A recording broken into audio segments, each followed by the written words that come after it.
É isso mesmo. E para falar mais sobre o Julho Amarelo, recebemos aqui, ao vivo no estúdio, a infectologista Franciele Castaldi. Obrigada pelo convite. E a gente que agradece mais uma vez a sua presença aqui.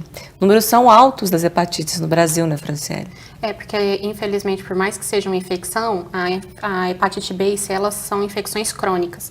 Então, o paciente ele pode ter a infecção, né? Se não for possível a cura, viver com ela ao longo da vida. Ou, no caso da C principalmente, como se demora muito para ter sintomas, o paciente ele pode viver com o vírus 20, 30, até 40 anos. E aí, infelizmente, ter o diagnóstico já na fase tardia. Né? E aí é importante a gente falar porque são hepatites, principalmente a C, que tem tratamento. E o tratamento, atualmente, ele é eficaz, ao contrário do que acontecia uns anos atrás. Então, é uma infecção que pode levar, inclusive, para o câncer de fígado, é uma das principais causas, mas que pode ser prevenida ou com a vacinação ou pode ser curada com o tratamento disponível no Ministério da Saúde. E hoje é uma data especial do mês de julho também, relacionada à doença. Hoje é o dia, né? Hoje, dia 28, é o Dia Internacional do Combate às Hepatites Virais. E aí, essa política de erradicação, na verdade, é um movimento mundial, né? E, infelizmente, a hepatite C, ela foi diagnosticada, ela, né, foi descoberta há uns 20, 30 anos. Então, muitos dos pacientes que desenvolveram a infecção, na verdade, eles se infectaram numa época que a gente não tinha conhecimento. O vírus, ele é muito pequeno. Então, por exemplo, pacientes que tiveram transfusões antes, na década de 90 ou até antes disso, né, que faz parte da política administrada pelo Ministério da Saúde, é importante procurar uma unidade para realizar a sorologia, porque como o vírus ele era desconhecido e muito pequeno, infelizmente há a possibilidade de ter tido a infecção nesse período e o paciente até hoje não ter manifestado um sintoma muito importante a ponto de ter diagnosticado a doença. Elas não dão sintomas, então, para a gente perceber? Inicialmente não. Toda hepatite ela vai dar sintoma na fase aguda, e aí nem todos os pacientes, no caso da B e da C, vai ter essa fase aguda, com sintoma de febre, dor abdominal, ficar amarelado, que é o que a gente chama de icterícia, né? Ter a alteração tanto urinária quanto a fecal, né, das fezes, como falou no vídeo. Só que esses pacientes, quando eles não têm essa fase aguda, que aí proporciona o diagnóstico, ele vai ter só na fase crônica, que é o que a gente chama de cirrose, quando o fígado já perdeu a sua capacidade de produzir. Tanto os metabólitos, quanto a coagulação fica prejudicada, porque o fígado ele para literalmente de funcionar. Ou no caso, principalmente da hepatite B, onde o paciente ele já abre o quadro com câncer de fígado. E aí, quando ele vai fazer o tratamento oncológico, é que se diagnostica que, na verdade, o câncer foi decorrente da infecção. E isso é preocupante, porque a hepatite B ele é prevenido por vacina, né? Então, é um câncer que não deveria acontecer e que, infelizmente, acontece por conta da falha da vacinação, né? É extremamente grave isso. E além da vacinação, quais outros cuidados que a gente deve ter para a prevenção dessas doenças? Todas as hepatites, mesmo a A, que é transmissão por alimentos, todas as 5, na verdade, elas podem ser transmitidas por relação sexual, principalmente se for uma relação anal, por exemplo. Então, é importante o uso do preservativo, né? A gente tem 5 hepatites, a A, B e a C, que são as mais comuns, mas existem algumas regiões do país onde a gente precisa de falar da D e da E, né? Que tem as suas particularidades. A D, ela só acontece em quem tem outra hepatite, que é a hepatite B. A E se comporta como se fosse a A, então é hepatite aguda.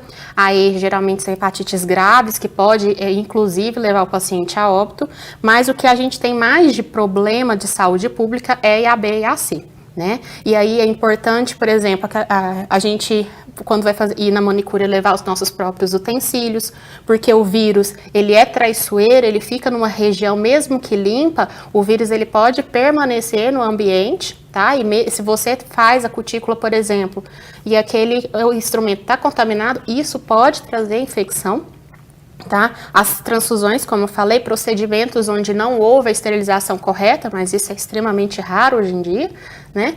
E a questão mesmo, como no caso da hepatite A, da transmissão de alimentos contaminados.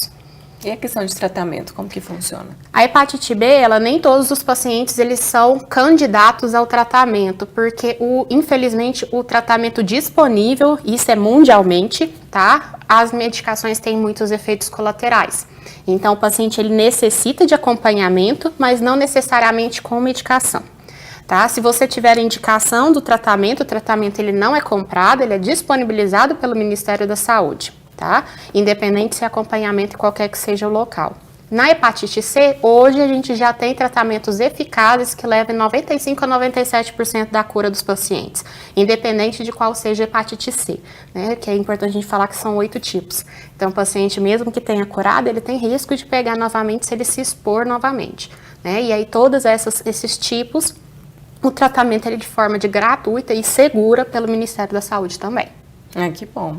Então, além dessas vacinações, desses cuidados, uma boa alimentação e toda a questão da imunidade também. Isso, ajuda, porque né? a alimentação, você manter, né, as recomendações de uma alimentação saudável vai proteger o seu fígado, porque diabetes, pressão alta, colesterol alto, ele acaba agredindo o fígado. E se você tem uma infecção em cima desse fígado doente, o risco de você evoluir com uma disfunção, quer dizer, a parada do funcionamento do fígado é maior. Né? Então, agora, se você mantém uma alimentação saudável, se porventura você tiver uma infecção dessa, você está mais propício a manter-se bem e tolerar o tratamento. E a vacinação, com Vacinação certeza, é muito importante, né? HPV e hepatite B são os únicos cânceres, né?